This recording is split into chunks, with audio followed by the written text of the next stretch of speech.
Hello everyone, welcome back to my channel. Today we are going to take quiz on comprehension intelligence test. So our first question is, from the letters G A R Y N form a meaningful word.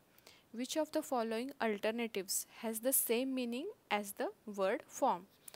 So आपण हे सगळे जे letters दिलेले आहेत GARYN हे एकदा scan करणार आहोत आणि त्याच्यातून कुठला मीनिंगफुल वर्ड तयार होत आहे का हे आपण चेक करणार आहोत. So our meaningful word is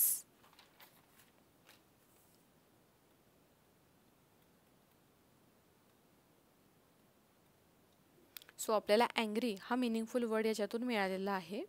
तो आपल्याला ह्याचा अल्टरनेटिव्ह हवा आहे, म्हणजे सेम मिनिंग, ह्याचा अर्थ आपल्याला सेम मिनिंग हवं आहे. So obstinate means refusing to change your opinion. आपल्याला सगळ्यांना त्याचा मिनिंग माहितीच आहे.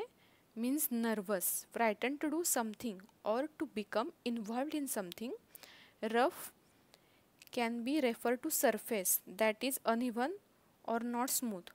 It can also describe a person's behavior which are being rude. Furious means extremely angry.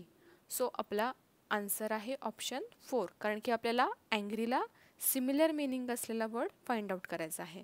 Our second question is, in the word sentence residence which letter is at the second place to the left of the letter D.